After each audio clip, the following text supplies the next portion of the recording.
Our next topic is listing presentation and closing for the listing. If there was ever a video in this series that you may want to listen very closely to, take good notes, and I actually recommend that you watch this video a couple of times, is the concept of listing presentation. This is your job interview. The most critical skill in all of real estate is getting a listing. And if you've followed our prospecting techniques by now, you've gotten appointments to meet with sellers. This is the time. This is where you walk in, you meet these people for the first time, and you're applying for a job, and you want to make the kind of impression where these people want to hire you to sell their home. So this is the interview you've got to be good at. It amazes me how many real estate agents, if I turn to them and say, do your listing presentation, they look at me and they go, well, I say, have you practiced it? Well, yeah. But these are the presentations you want to memorize and get good at. So in today's topic, we'll talk about the elements of a good listing presentation. We'll talk about how to set up your listings in such a way where everything follows in a nice, smooth order. I'll take you through some examples of need, feature, benefit statements, some of the classic selling that has been taught over the years, and we'll show how to ask for and get the listing, how to close on a seller. To begin with, let's talk about how to open a listing presentation. How do we begin? To put this in context, the last presentation with the owners was the seller counseling interview. You spent 20, 30, 40 minutes visiting with the owners, asking them open questions, determining their dominant motivations. At the conclusion of that, you toured the property. You didn't tour it before because you didn't want to get drawn into the discussion of price prematurely. So now you tour the property. At this point, you do the audible at the line of scrimmage. Is it a one call or a two call? That's completely up to you, to your market, and to your situation.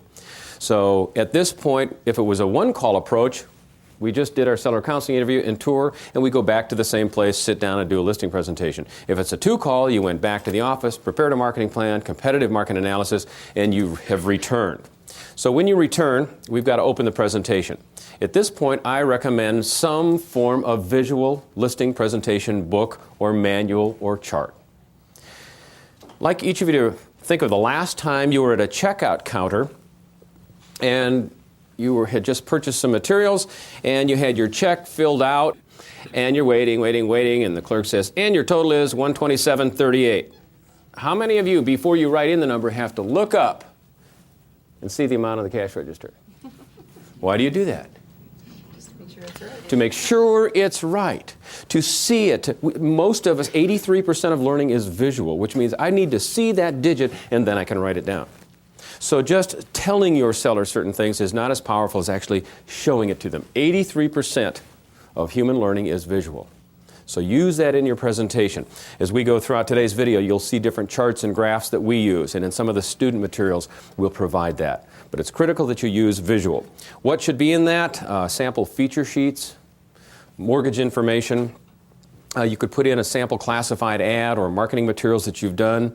If you really want to impress an owner, take a digital photo of the property, take it back to your office, load it into your computer, bring it down into an 8.5 by 11 feature sheet, have a color photo with the color map, feature and descriptions of the home as best you know if you hadn't seen it yet, and print out a number of them. And when you show up in a listing presentation, in fact, if you really want to be powerful, you bring a box of 100 of them from your local printer and say, Mr. and Mrs. Seller, one of the things I believe in is being ready to market a home. When somebody asks me so, I have prepared 100 feature sheets, so I just want you to know I'm ready to go now. I don't know, you want some techniques that'll be powerful. That's one of the ways to do it. Put in your target marketing brochures and maps and demographic information. If you do a sales map where you have little dots showing where you've sold properties in the area, owners are impressed by that. Say, here's your home, here's where our company has sold it. By the way, this program has been designed both for new agents and experienced salespeople as well. As a new salesperson, you talk in terms of we. Here's what our company does. You borrow the skills of the company and say, here's where we've sold homes. The longer you're in the business, the more you can move from the we to the I and say, here's where I have sold them. But either way, you can make those same presentations. Second step in opening is to establish rapport with the sellers, reestablish. Now, if you've been away for a night and you return, you've got to sit down, reestablish rapport. Hey, how have you guys been? Anything changed since the last time I talked to you? And now I would introduce you to one of the most powerful steps of a listing presentation, and that is to reestablish their needs.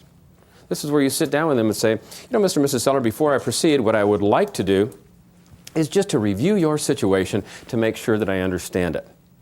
And I don't know if you've ever been in a situation with a doctor, an attorney, whatever, and they sit down and say, I want to see if I understand your situation. And they summarize all the things that they've discovered. And you demonstrate to the owners that you heard them. In all the listing presentations I've watched of real estate agents, that seems to be a missing element. Okay, before I go through my marketing plan, I just want to review your situation and make sure that I understand it. And if there's anything that you need to add, please tell me. From talking to you earlier, this is a relocation move, and you'll be heading out to Seattle. You'd like to get settled, be out there in 2 months, 3 at the longest, but preferably 2. Your children are part of the move. Your son is 16 going on 17, and concern is that he'll be staying here, probably not joining you. Your daughter, Lynn, who's 20, going to college. In fact, part of your move was to make sure you can finance college education. And if I understand your objective, because your job changed here, you needed to find something to carry out the last few years of your career. You had a great opportunity, more money. Years. Yeah, right. Okay. So it's more money to you, and you're not real happy about leaving the area, but in order to have job security, be able to fund your retirement account, and also finance your daughter and son's college education, though that's the heart of this issue, Meyer. And I suppose there'll be a wedding or two up there, down the road someplace. Okay. Place. Yeah, you only have to pay for one, though, right? Yeah, right. I forgot how that works. Theoretically. Yeah. So is that kind of where you stand? It's pretty much in a nutshell, yeah. Yep. Okay. Then the next step is to address some of the marketing issues. And what you said you're looking for in a relationship, a personal relationship with a real estate agent, you need to feel a sense of trust, I assume, with both the agent and the company. And you're looking for somebody that'll work for you to do the marketing plan. And how do you know if this person is actually going to do the things that you need in terms of open houses, bringing in the right people, and not wasting time with showings of people who don't want to buy. And a big issue for you was communication. If you put it on the market with someone, you want to make sure that you will hear from them. Absolutely. So those are some of your issues. Anything that you'd like to add? I think you did a pretty thorough job there. Yeah, good listener. All right. Next step is to introduce your presentation, as I do in these videos with you. What do I do first? It's the first thing I do in every one. And I have my notes. First thing I say is topic. Here's what we're covering today. Number 2, here's why it's important. Number 3, here are the points that we'll be covering. It's just fundamental training technique. So when you sit down with the owner, the same thing. You sit down and say, Mr. and Mrs. Eller, what I'll be doing this evening is presenting a marketing plan. And let me tell you the elements that we'll be covering. First thing I will do tonight is to address the 3 questions I know you folks have, and that is, why list with a realtor? Why list with our company? And finally, why list with me? Second thing we'll talk about are the 3 levels of marketing. Fundamental marketing skills, some of the unique services our company provides, and finally, those special target marketing skills for your home. The third thing we'll do is to talk about the difference between marketing and selling. I will take you through a list of the sources of buyers, and then I will take you through the marketing process of a listing. And you'll be provided with a marketing process chart in your materials, and basically what it shows is the list from bottom to top of all the steps that need to get done in a listing.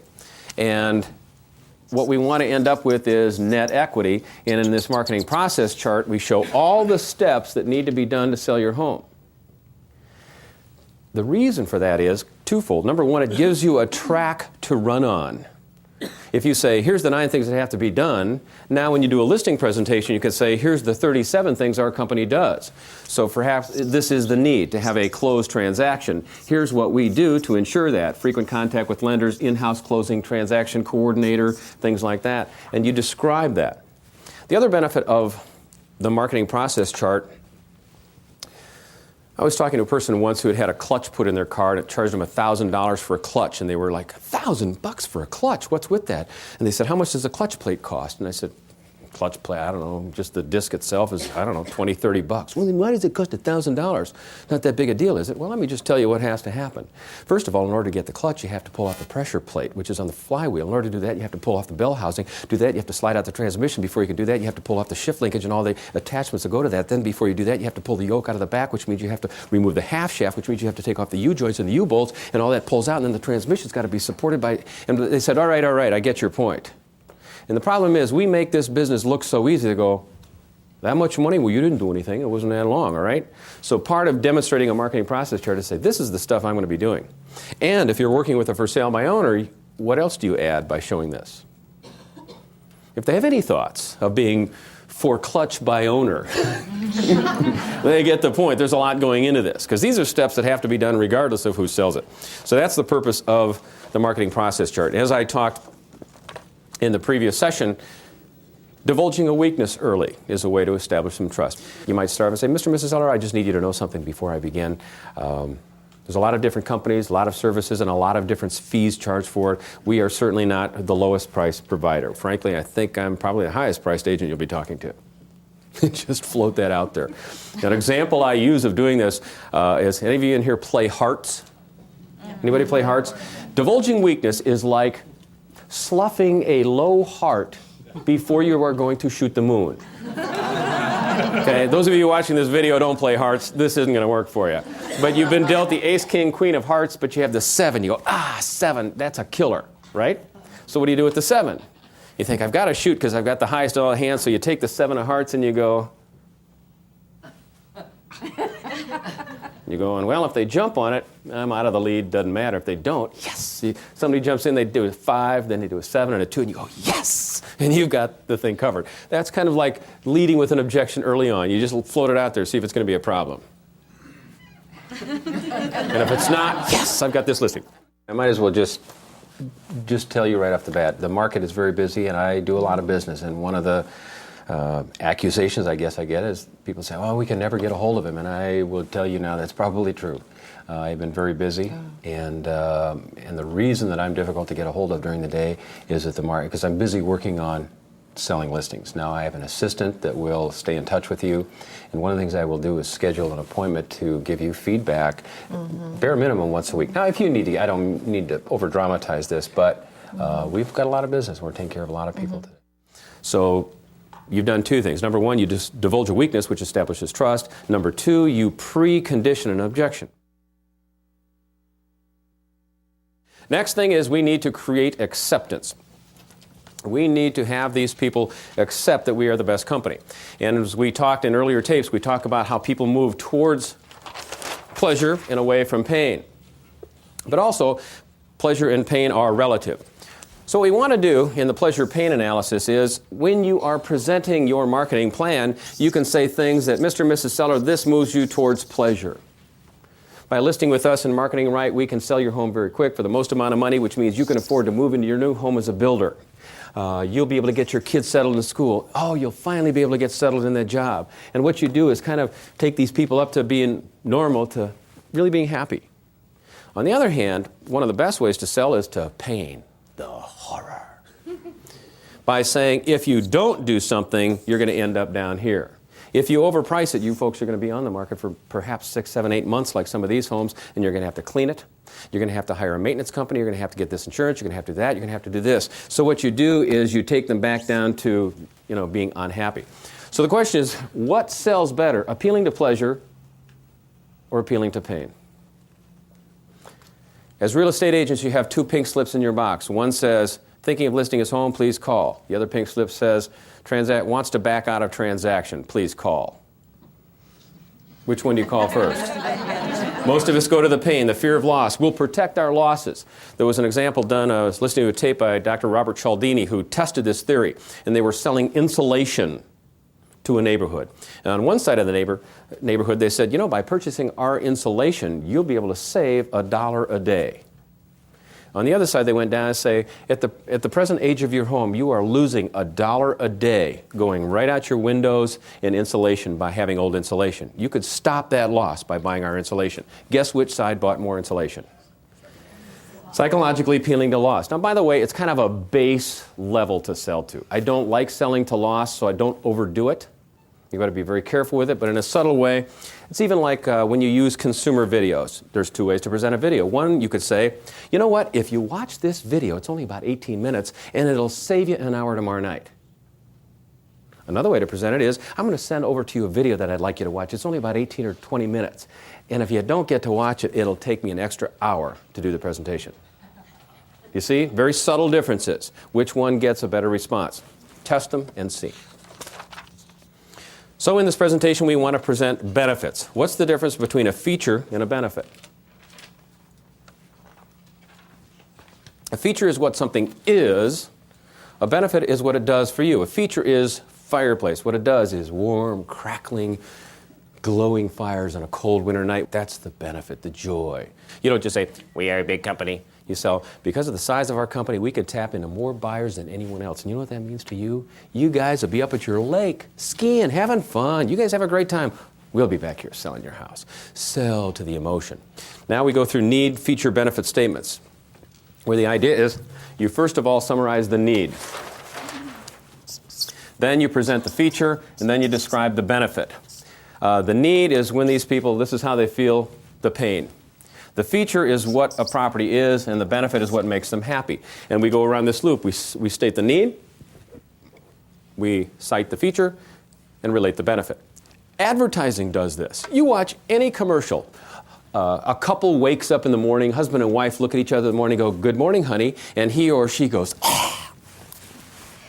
Because the breath is, oh, so bad. Cites the need. Basically, when you wake up and say, hello, honey, this is what you're creating. And how does that appeal to you? You want to be socially acceptable, so the base need was already there. We just amplified it. Feature is some form of breath spray, mouthwash, whatever it is. And the benefit is when you wake up and say, good morning, honey, they go, good morning to you. And all of a sudden, we show the solution to the problem. And that's classic selling. And if you start watching sales presentations, you will see that. Well, you know, here's the problem you were having, Mr. and Ms. Seller. One of the things that you told me was that in the last sale, you never heard from your real estate agent. And you described for me how frustrating that was.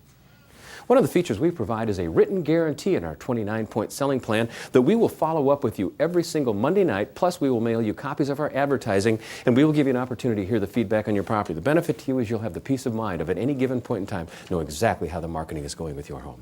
And that's the whole idea of need, feature, benefit selling. So in your listing presentation, things you want to present, capability. We'll start off with the capability of, here's what I can do. Capability is a function of your experience. And again, when you're an experienced agent, you can say, here's how many listings, my sales volume, sales records, track record. If you're a new salesperson, you rely on the company's numbers in percentage listing, etc.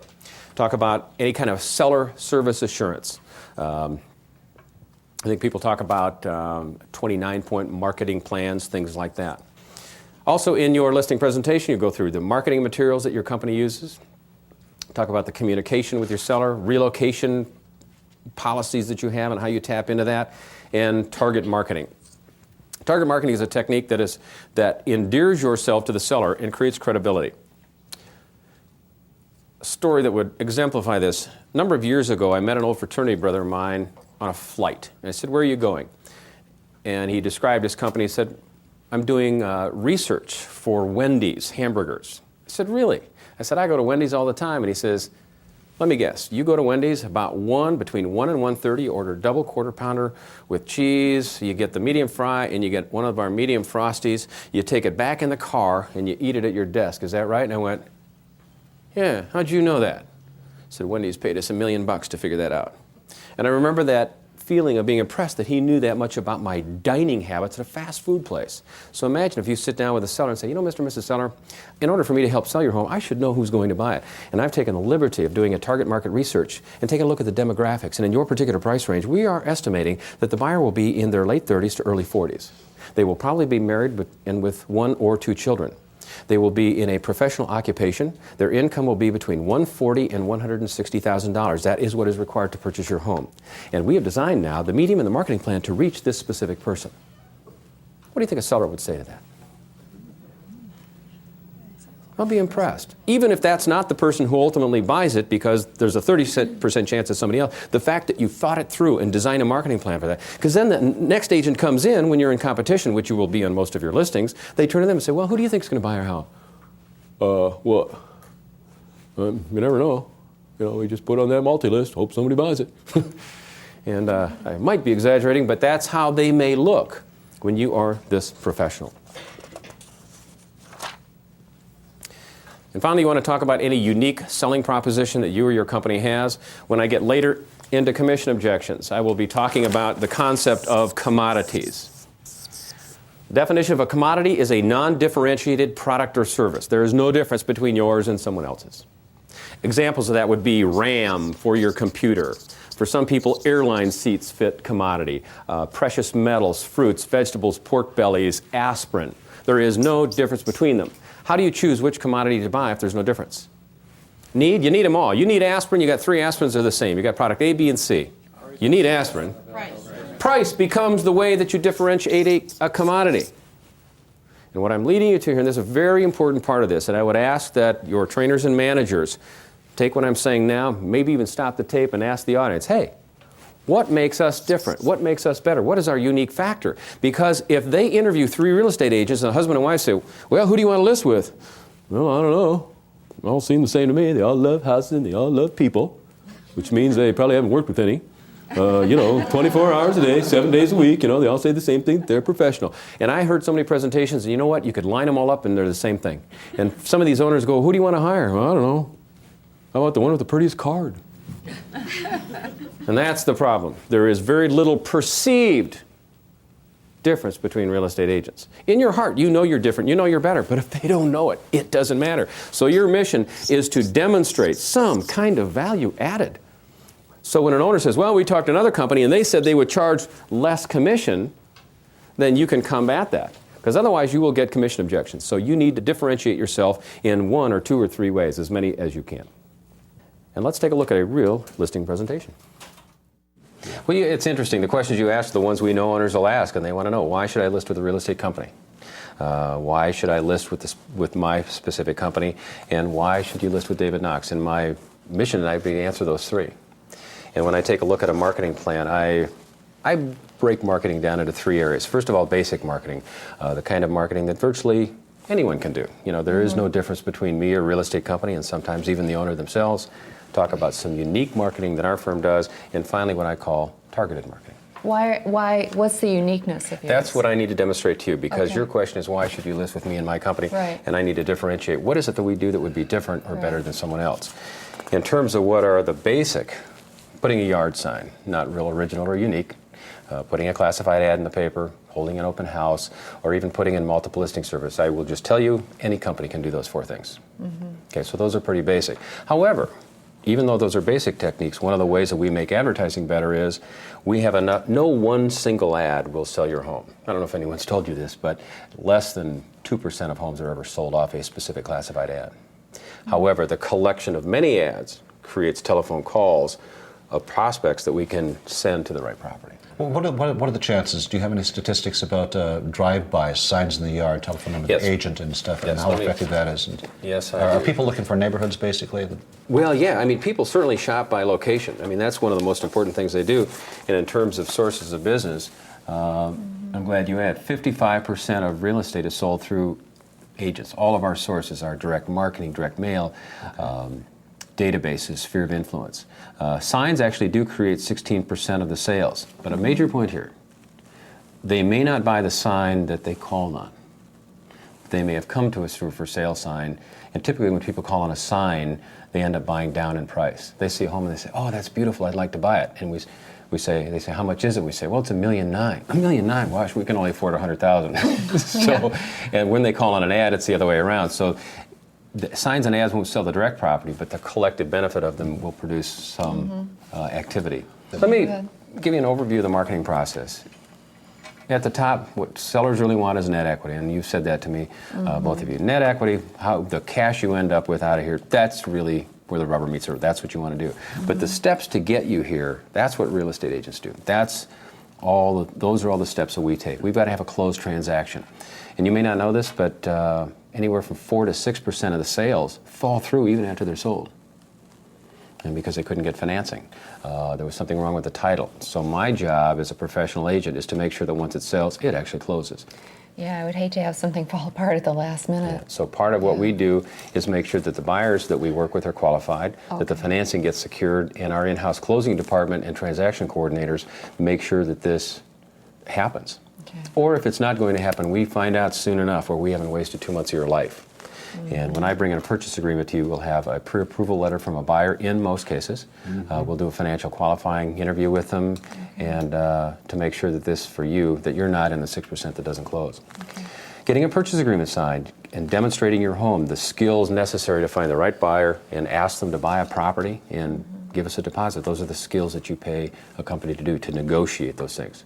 All these steps happen, good market or bad market. And a good market doesn't necessarily guarantee a good buyer. Yeah, that'd be true, right? So this has to happen no matter what. And by the way, this may sound strange, but the easiest part of a process is to get somebody to look at your house. A lot of owners say, oh, I can get people to look at your house. Well, sure you can. That's the easy part. The hard part is getting the right people, getting them financed, getting them sold, getting them on paper. This is where, that's what you pay somebody for. In terms of capability, if you're going to hire an agent to market your home, you want to make sure that they even have the capability to do that. And I'd like to show you some of the information. I mean, now this was in the pre-listing package. You may have seen this because I sent that to you, but I'd like to review it to you. The tenure in the business is important that you hire somebody who has either had tenure in this business or experience in sales and marketing.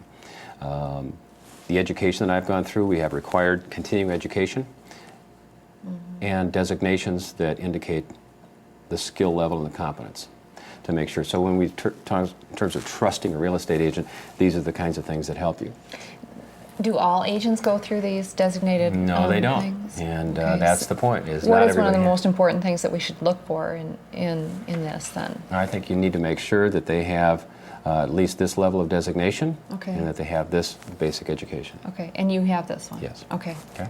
All right. Now the next step is to take a look at productivity. Anyone can say, oh, I love your home, I can sell it.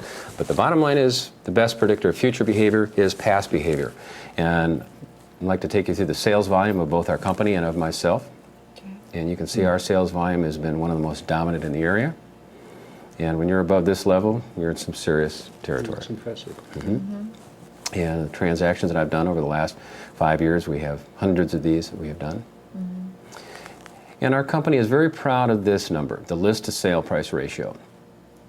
When you hire a company to market your home, you may not know this, but the average list to sale price ratio in this market is 92%. In other words, on a $100,000 home, it ends up selling for 92. So when people say, well, do all owners come down in price? If it's poorly marketed, poorly priced, that will happen. On the other hand, our company has a 97.1% list price received. So when we do come with a price, you know you've got a higher chance of receiving it. And here's another big number. 35% of the listings in this market have expired, not sold. They put for sale sign. Have you ever seen a for sale sign up for years and it rusts and it withers and it falls over you? And you wonder, well, what happened to that house? It expired. And by the time some of these listings expire, people have given up. Who knows what happens to them? And that's a big concern. Not everything sells. Everybody thinks, oh, I list with a realtor, sell.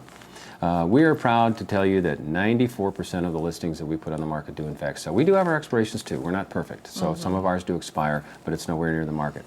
And our average market time, as you can see, is around 20% quicker than everyone else. And if you want to get to Seattle and you want to get kids in college, these are the things that help you have the peace of mind that you'll have in Seattle. The next step, the marketing materials that we do, we create property profile sheets. We create 4-color flyers and area profiles. We'll put an information box in the front of your home, and we have a fax back system where people can call in, punch in numbers, and get things faxed back to them. And I'm also, when I talk about communication, I said sometimes I'm busy during the day, hard to get a hold of, but we have assistants, people in the office who do that. And I'm going to make sure that you and I talk at least once a week. In fact, if we were to pick a time for me to do that, what would be a good time for me to make sure you and I talk? Is there a time or a day that works best? Probably early morning. People today, I don't know if you've been on the web a lot and you know what it's like. I know. Go through that. A lot of people are taking a look at alternate sources of finding property, and they're going to search the web. And the key to this is we've got to be there. And you are there. We are there, Right. and we have a website with a database, and we've got it set up, and I'm going to take you through this, and we'll plug it in, and I'll show you how our website works. But what we will do there is have people search by area, search by price range. We have a database. It brings it up. It shows a photo of the property, and we get a lot of hits on our website. Another thing, and of course, Walter and Margie, you know this, relocation, 33% of moves are generated through relocation. So we've got to find a way to tap into that. And the good news of these people, they'll be like you. They show up in Seattle, they got money in hand, they want to buy. transfers. We need to Right. find the people coming in here that want to buy your home. So through our connections and relocation, we tap in to those people coming into the Twin Cities. Okay? Final thing I'll take you through is what I call target marketing. And it always fascinates me how people could put a home on the market, and we ask the agent, well, who do you think would buy it? And the agent says, well, you know, I don't know. We just put it on MLS, and whoever comes along and buys it, buys it. And it fascinates me that someone could put a home on the market and then not have any idea of who's going to buy it. So I have put together a target marketing study, a demographic of who is most likely to purchase your home. Once I know that, then we can go find them. And I could be wrong. Somebody other than this certainly could come in, but the highest likelihood is going to be somebody probably in the late 30s to early 40s. They'll be married, have children, probably 1 to 2, maybe more. They will be a professional. Their income, we're looking for somebody that's making $150,000 a year. So that's a very, very small percentage of buyers. Their payment on this would probably be $3,400 a month. We're guessing their cash, based on our research, to be between right around $70,000 to $80,000, most of it from equity in a present home. And that's another thing to keep in mind. Whoever buys this home probably will have one to sell. And if they don't sell that, they can't buy this. So in order for you to get to Seattle, you've got to have this home sold, which means we need to have another home sold, which means dominoes. it's dominoes. Right. And what I do back here Effect. goes to Redmond. Yeah, that's part of the stress level, all right, of going through the whole process. That's the joy of having somebody like me making sure that I cover all ends of the transaction. They'll probably be using conventional financing and their interest. People that we're going to play golf. They're going to have a cabin up north. So when now this goes back to target marketing. Where do we advertise your home? We look for publications that attract those kinds of people. And what they're looking for is room for their children. They're looking for a safe neighborhood and school access. So when I advertise your property, I will go into these kinds of targeted sources, and we will do feature benefit statements that match these needs. Okay. And again, it fascinates me how few salespeople even consider this part of the business. So how does this feeling to you so far? I feel like I've been doing a lot of talking and presenting to you, and I want to stop and see how you feel so far. A lot of information there, David. Right. It looks really thorough. I may need some time to digest it all. So the next section is how to close for the listing. In the last role play, it ended with Walt saying, well, this is a lot to digest, and you can see them kind of in the attitude of acceptance, but as with any sale, part of them is in acceptance, part of them is in resistance, and it's up to us to move them over into acceptance. The way you do that is you ask people for a decision. Is asking for a decision high pressure? Yeah, it is. Now, you don't need to be high pressure about it. The pressure is internal. This is what they will feel when you ask. So how do you ask for a listing? You end up the presentation and say, how do you feel about what we've presented? A trial close, and they should say things like, we're very impressed, you've done a good job, we like what you've done. And at that point, they've given you permission to close for the listing. How do you do it? 2 ways. Physical action and or asking. A physical action might be, well, I'm so happy you feel that way. I guess the next thing we need to do is to present the marketing plan or to go through the competitive market analysis. Are you folks ready to proceed with having me market your home?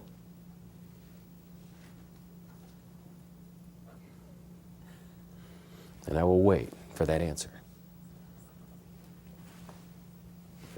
And they'll nod and say, well, I guess we're ready to go. Oh, you know what I need? A house key. I don't know. Does that sound high pressure to you? Some people say, well, it's kind of high pressure. He's shaking his head saying, well, it's a little too high pressure for me, a little presumptuous. And I would say to you, non-presumptuous salespeople drive cheap cars. You know. So when it comes to your closing technique, high pressure versus low pressure, you can role play this in your training sessions. I will say this, in my 20, 30 years in the real estate industry, what I find is that most salespeople live down here in the unassertive low pressure. They have had such bad experiences with salespeople that you say to yourself, I'm never going to be a high-pressure salesperson. I'm not going to be a high-pressure salesperson. I'm not going to do that. And what happens is you overreact and go, I'm not even going to ask them to buy. And you become so low pressure, you're no pressure. And I must say to you, it's kind of like owners of Formula One teams. They would rather have a driver who's aggressive and just crazy off the wall and try to reel him in a little bit, rather than a guy just sits in the left lane going 53 miles an hour, saving energy. So my teaching style, as you'll see throughout these, is I try to move you guys a little bit over here. Take a risk. It's just a game. Ask them. So would you like to put it on the market tonight? Yeah, see, so my recommendation is be more assertive, but obviously the ultimate judgment is yours. So, how many times should you close on a seller? Until they accept. Let's just try that out. So would you like to list with me tonight? No, thank you. No, thank you. May I ask why? I haven't digested all the information yet. Okay, and if you were to do that, then would you like to put it on the market? What did you say your commission was? Our commission is X%. X%. Mm-hmm. What about the company over here that does it for Y%? Well, that's an option that you have, but if you want the best company and the best marketing plan, if you'd like to go ahead, we can start with me today. Would you like to do that? Okay. See, even when I tell people to be difficult with me, they can't be difficult, right? Yeah, you ran. See, and he made the major point. You run out of excuses not to list. But let's say I would have just stayed here for the rest of this entire video series and just worked you, just glued on you. At some point, what would have been the outcome? At some point, at some point, a seller turns to you and says, "You come to me on the day of my daughter's wedding, and you've asked me 5 times to list with you, and I have given you my answer. Should you ask even one more time, I will wonder why it is you treat me with such disrespect, and you will sleep with the fishes tonight." At some point, it becomes sales harassment. At some point, you let go. Is the definition of a good close getting a yes or getting a no? How many of you say getting a yes means it was a good close?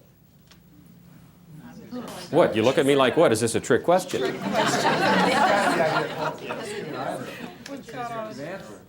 The answer to my question is yes and no. The definition of a good salesperson is somebody who gets a yes or a no. So the philosophy basically is this. Your philosophy of selling is the no-maybe approach. You can say yes, you can say no, I don't care. But no maybe. So when you close on an owner, they say yes. Say, well, I'm so happy to proceed with the marketing plan, and you go ahead and do that for them. So when you're closing on a seller, you ask them to list with you. If they say no, as with you, will you go back, do an end run, sack the quarterback, run a pass out into the flat, come back, ask again. They say no, do another, overcome the objection, run back here, ask again, try it again. And you do that 3 or 4 times. And if finally after the 4th or 5th no, no means no, then you're done. If you ask 2 or 3 times, you get a yes, you're done. But if they stay in the maybe, well, we don't know, we want to talk to other agents. Well, would you like to put it on the market tonight? Well, we don't know. Gosh, could we call someone who does? You know, next time you're in a situation where the owner stays in the maybe, just try to get a no out of them. Just say, Mr. Seller, it sounds to me like at this point you're not ready to list with me. Is that right? You're not ready to say yes. Is that correct, ma'am? Then if it's not a yes, to me that means that you're not ready. I respect that position, and we'll just call it quits here. And if you change your mind, give me a call. See you later. You're out of there. How do you like that? Watching your faces. In other words, you're so confident with yourself. Hey, if you want to say no, that's fine. I'm gone. Don't worry about it. Gosh, I don't want to put you guys under pressure. If you're not ready to say no, I've done everything I can do. If you change your mind, let me know. I'll see you. If anything changes, can I call you in a couple days? But at this point, I'll take it as no. Well, let's see how we do it in real life. Let's go to the clip on closing, and you'll see what we do with Walt and Margie. So these are all the services that we do to help you market your home and get you settled in Seattle. And perhaps your final question is, how do you know that this all happens? Part of it was what I've talked to you about our company. And the final thing that we do is just as simple as a transaction checklist. These are the types of things that all have to happen. There's a lot of checklists that we go through. And what I'm going to do, once your home is on the market, we start with the top, and we work through all of these to make sure all those are done. Okay. So if you're comfortable with our marketing plan, what I'd like to do is go ahead and proceed with selling your home. How do you feel about that? It's fine with me. Take a load off my mind, I think. Okay. Walter? Marketing plan looks good. All right, David? I suppose, yeah. Proceed to the next step then. Okay. Great. Well, I'm so happy to hear you say that. I look forward to working with you both. We have a couple of major things to do. First of all, we're going to go through the competitive market analysis to establish a price, and I will need a house key for the lockbox so we can arrange for showings. Sure. Oh, Okay. yeah, we have one around, I'm sure. Okay. So you notice I got the decision from the owner before I priced it. My whole philosophy of real estate is to save price till the end. Now, I don't have a signed listing, but have they listed it? In your mind, do you think you have a listing here? They said yes, they're comfortable with the marketing plan. She says, yeah, it's a load off my mind. I asked for a house key, they give me a house key. Sounds to me like I've got a listing. I don't have this 15 tons of paperwork filled out, but I've got the listing. So at this point, you have the listing, and your final speech to a seller is to go through the servicing and marketing. And in your student materials will be the different steps that you will cover, but let's just take a couple of minutes and see how we might discuss servicing, marketing, agency, fair housing, things like that to a seller. And the final step is to prepare for the marketing of your home. And I'd like to take you through a servicing and marketing checklist and take you through some of your legal requirements as well. The first requirement is full disclosure. In today's age of consumerism, people won't buy anything without inspections and warranties. So what we're going to need to have you fill out is a seller disclosure, and that discloses everything that's working or not working. If they find something you didn't disclose, that puts you in some very strong legal jeopardy. So we're going to disclose any defects with the property, and the buyers will also ask for an inspection to make sure that they know everything about the home. Okay. In fair housing responsibility, you cannot refuse the sale of a property to anyone at all on the basis of race, creed, religion, or color. We're an equal opportunity real estate agency, which means that we allow whoever can meet the terms of your listing may purchase the property. The third issue is one that, if it's been 11 years since you've purchased, this will be new to you, and that is the issue of agency and representation. Probably last time you folks bought and sold, you had a listing agent who represented your interests. They were your agent, and they owed their fiduciary obligation to you. When that agent would work with the buyer would think, oh, that agent must be my agent, they're representing me. No, the agent always represented the seller, and their relationship to a buyer was one of sub-agency. And the agents at that time had to explain to the buyers, by the way, you may think I'm your agent, but I'm really representing the sellers. So over the years, there was so much confusion over that, and the buyers said, well, wait a minute, I thought I had an agent. And they said, well, no, you really don't. They were working for the sellers. There's been a huge issue of disclosure to all parties as who is representing who. So what I'd like to do is explain to you the agency relationships in real estate transactions. It's a glossary of terms. And the terms are seller's broker, and that's where I'm representing you, and that's what I will be in this transaction. If I represent someone as a buyer, I can become their buyer broker. If, however, I come across a buyer who wants to buy your home, now I'm in an interesting situation. The situation is I'm representing you as my seller, but now I'm working with someone who's my buyer.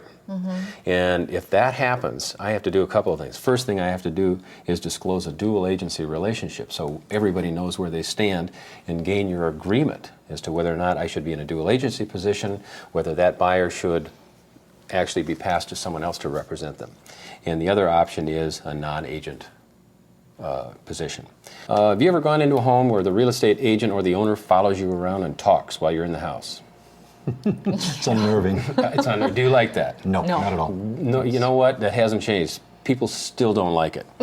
Okay, so when a real estate agent comes in with a buyer, or if I come in with a buyer, I ask that you give us the privacy of your home. Now, you don't have to leave necessarily. That'd be great if you did, but just kind of stay out of the way, because buyers are very hesitant to speak their minds in the presence of owners. So I've got my work cut out for me. We've got some paperwork to go through with you.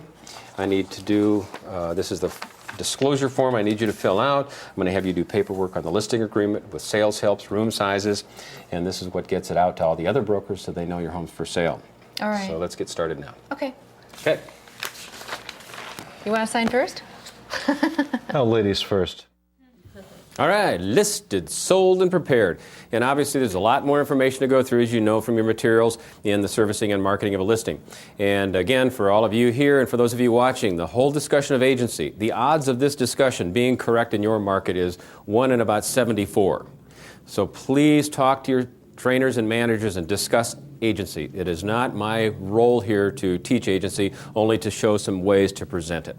So that concludes the session on listing presentation and closing. I hope you felt that by watching that you say, you know what, I could do that. I know that you could do that. But the key to it is being organized, being prepared, having an outline to follow, and doing your preparation in advance. So when you walk into the sellers and you sit down, you're ready. And remember, if you feel uncomfortable about a listing presentation, remember, every agent with whom you're competing will have that same challenge. The difference is you have seen this video, you have this information, you know how to make your listing presentation powerful, and that gives you the competitive edge. If you take a look at the fee, let's say the circle represents the entire fee. Are we keeping you up? No. It's just all the things that have to be done. That's all. If there's something about what I'm saying that's not working for you, all right, forget about it. If you can't even stay awake throughout this thing, what do you think I'm going to do? You want me staying awake? I'm not going to be doing this kind of crap if you can't. What? You talk to me. I've been spending a lot of time here. You going to sleep on me? Is this the way you treat real estate agents? This is the problem I have. I don't know why I'm in the real estate business, but every time I sit down, no, you want to sleep. You want to yawn. Why do I even better do this? do I have something no about need your for this. act then, Look, you you know? guys want to sell your own home. If You you sell sell a house your or something, own then home. you gotta get I your have stuff no together here, need you for know? this kind of crap at all. Hi, Mom. Hi. Did you think I yawned at you or something?